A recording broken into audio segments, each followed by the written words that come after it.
السيد المنسق العام المقيم لمنظومة الأمم المتحدة بتونس والممثل المقيم لبرنامج الأمم المتحدة الإنمائي، السيدات والسادة أعضاء مشروع دعم المجتمع المدني والحوار الوطني ببرنامج الأمم المتحدة الإنمائي، السيدات والسادة سفراء الدول المانحة لبرنامج الأمم الإنمائي، السيدات والسادة ممثلو منظمات المجتمع المدني، السلام عليكم ورحمة الله وبركاته. أولا أريد أن أشكر برنامج الأمم المتحدة الإنمائي على دعمه لمسار الانتقال الديمقراطي في تونس من خلال العديد من البرامج مثل مقاومة الفساد والعدالة الانتقالية ودعم قدرات المجتمع المدني الذي نعتبره شريكا حقيقيا اليوم في بناء أسس الدولة الديمقراطية.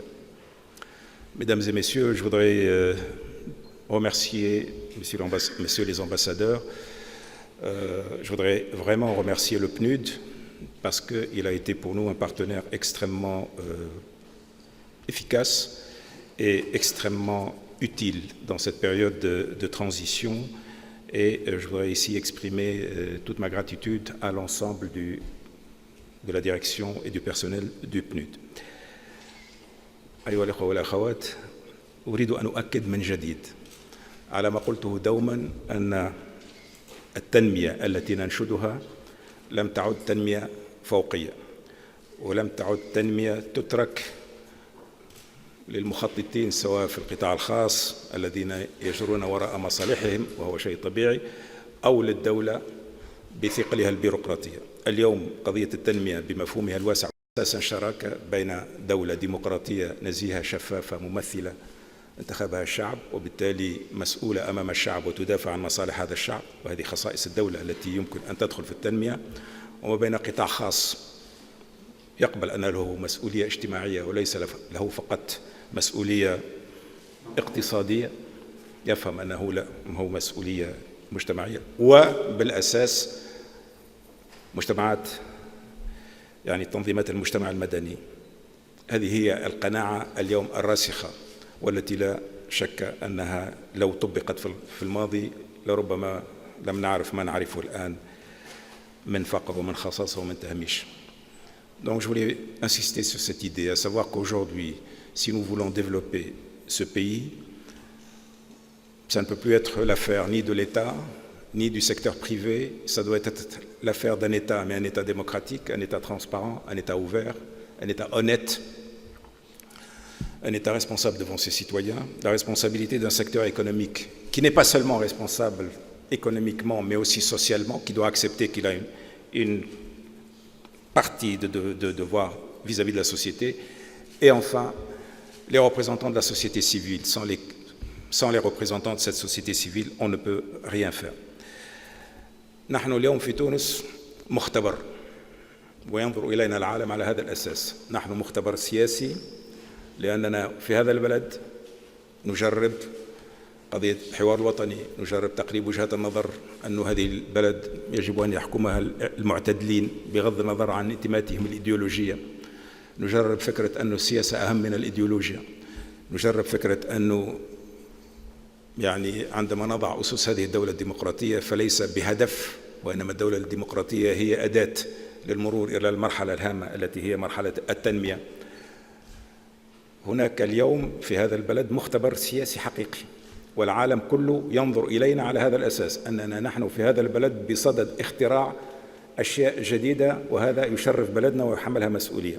لكن أيضا في نفس الوقت نحن نريد أن نكون مختبر جيد للتنمية الحقيقية، وهذا المختبر الجيد يتطلب منا أن نطلع بواجبنا خاصة أمام هذه الجهات المحرومة التي كانت شرارة الثورة.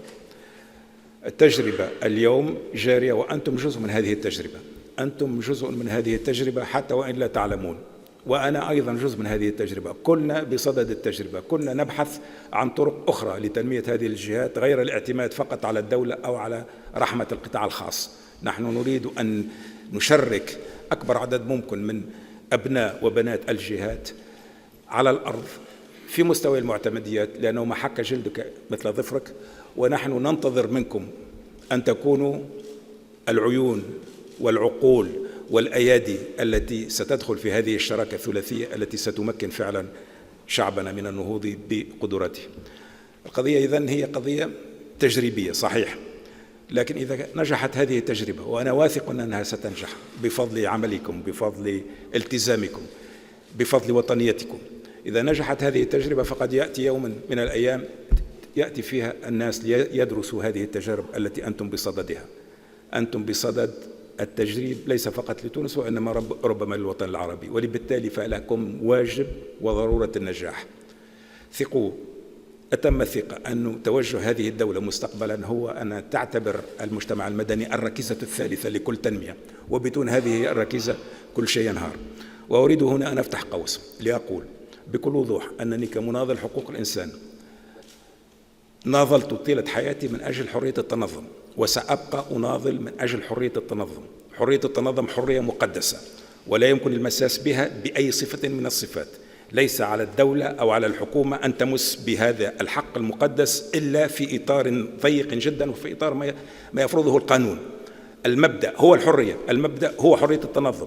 يعني مثل ناضلت من أجل حرية الرأي والتعبير، وتعلمون أنني لم أبعث أي صحافي للسجن ولم أغلق أي تلفزيون أو أي راديو، لأنه بالنسبة لي المبدأ الأساسي هو ممارسة الحرية، وكل الشوائب التي تأتي تعالج قانونا، ولكن لا يمكن أن يقع الاحتجاج بالشوائب على المبدأ. وبالتالي فإن مبدأ حرية التنظم مبدأ مقدس وسأدافع عنه ولو ضد أي طرف يعني من داخل جهاز الدولة. هذا مبدأ مقدس لا مساس به لا بأي حجة، والعدالة وحدها هي التي يمكن أن تحل بعض التنظيمات. يجب أن نشجع المجتمع المدني على أن يبني تنظيماته بغض النظر عن أي اعتبار آخر. وحتى هذه الشوائب التي يمكن أن تصل مرة أخرى هي ثمن يجب أن ندفعه لهذه الحرية، لأن كل حرية لها شوائب، كل وردة لابد لها من يعني شوك. أنت لا تستطيع أن تقبل الوردة دون الشوك. وبالتالي فإن وجود منظمات يمكن أن تطرح مشكلة تحل عبر العدالة، لكن المبدأ الأساسي حرية التنظم يجب الإبقاء عليه.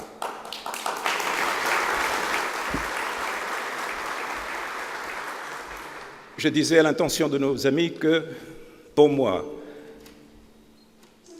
il n'y a pas de développement dans ce pays sans l'association de la société civile. Cette société civile doit être impliquée dans tout travail, l'État, le secteur privé et la société civile. Cette trilogie est une trilogie absolument insécable.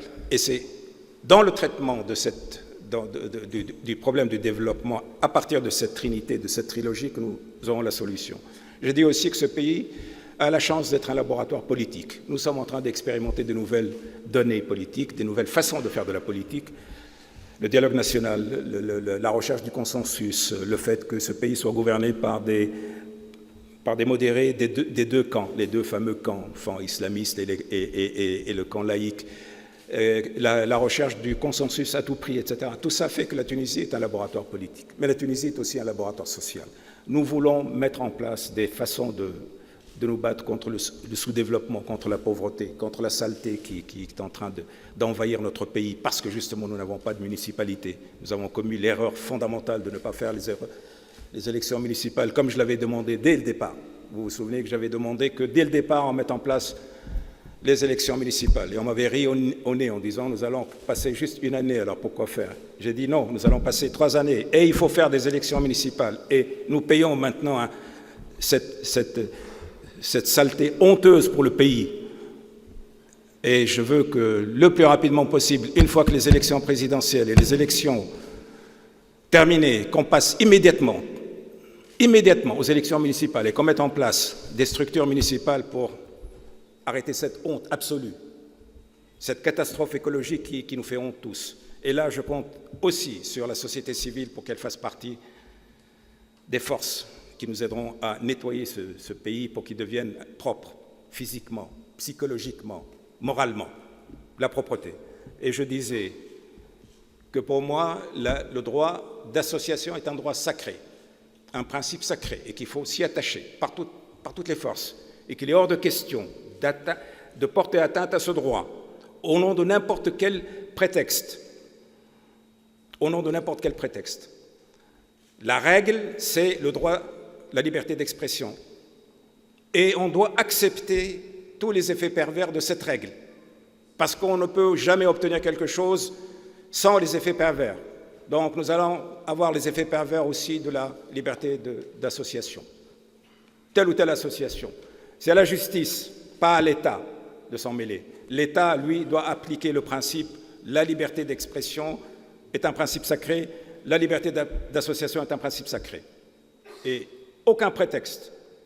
Je suis tout aussi décidé à défendre la sécurité nationale que n'importe qui. Mais je ne permettrai pas qu'au nom de cette sécurité nationale, on bafoue les droits de l'homme. Je ne veux pas de torture dans ce pays, je ne veux pas d'atteinte à la liberté d'expression, je ne veux pas d'atteinte à la liberté d'association. Je suis ici d'abord et avant tout un militant des droits de l'homme, et je le resterai quel que soit le prix.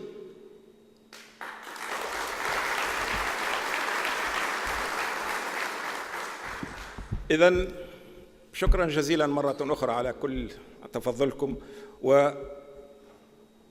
لكم مرة أخرى ثقوا في بلادكم، ثقوا في الله، وثقوا في شعبكم، وثقوا في أننا على الطريق السوي وأنتم هذا الطريق السوي. إذن مرحبا بكم في هذا البيت الذي هو بيت كل التونسيين، وواصلوا واصلوا واصلوا ولا تتركوا يعني الإحباط يأتيكم، لأنه الإحباط يتهددنا كل يوم.